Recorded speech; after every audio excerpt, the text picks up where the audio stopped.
Welcome to today's episode of 2020, where we will be taking some of the authors from the 1920s. These authors were all greatly influenced by modernism. We will first bring out Zora Neale Hurston.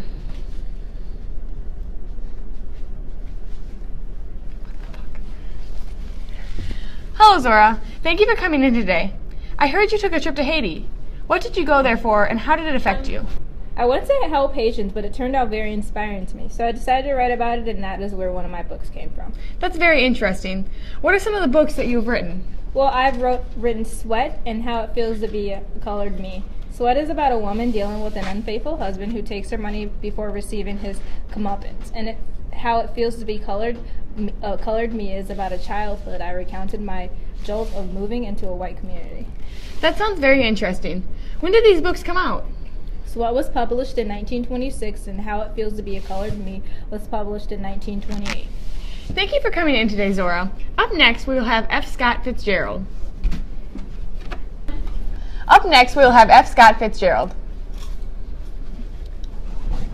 Thank you for coming in today. Thanks for having me.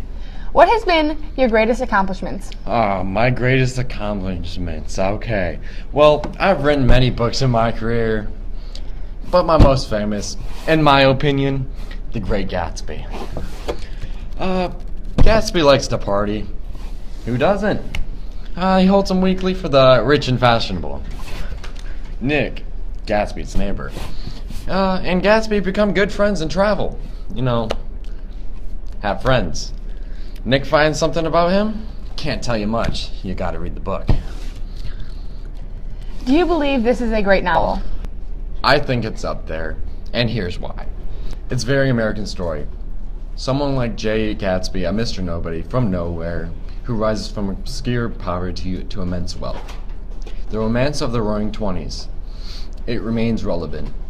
It doesn't lose its modernity, and there is crazy love. You are definitely one of my favorites, a smart and charming writer. Thank you for coming in today. Next, we will have William Faulkner. Woo! Go Woo!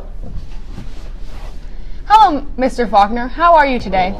I'm still dead, dear, and please call me William.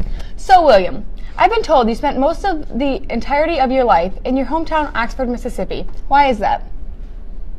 I just never really had a reason to leave. It also made a great setting for many of my poems, novels, screenplays, and short stories. Every great writer starts somewhere. What was your first successful published work?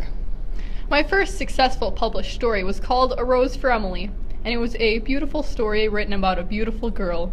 It was ahead of its time, however, and didn't gain recognition it deserved until many years later. Before you go, what would you consider your proudest accomplishments in life? Well, I've heard many people argue over whether it was my Nobel Prize or my Pulitzer Prizes, but I'd have to say my proudest accomplishment in life is my daughter, Jill. Very sweet.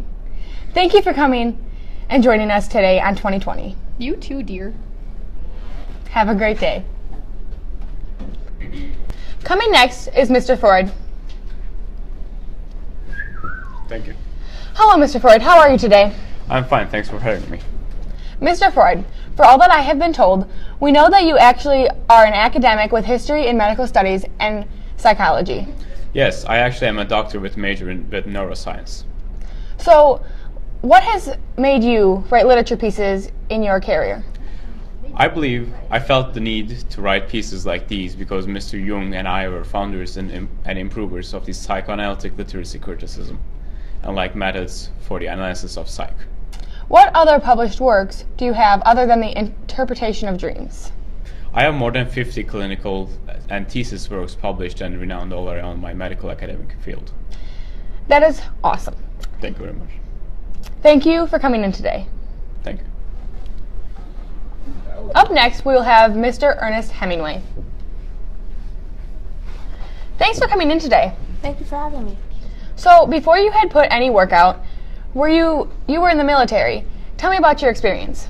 I went overseas during World War I and was an ambulance driver in the Italian Army. I was awarded the Italian Silver Medal of Bravery for my service. That's incredible. Thank you for your service. Now tell me about your work as a writer. What was your first piece of work you put out?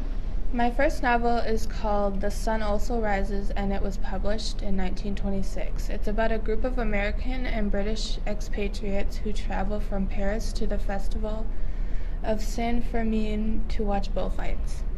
That's pretty cool. That's all we have for today, folks. Thanks for watching.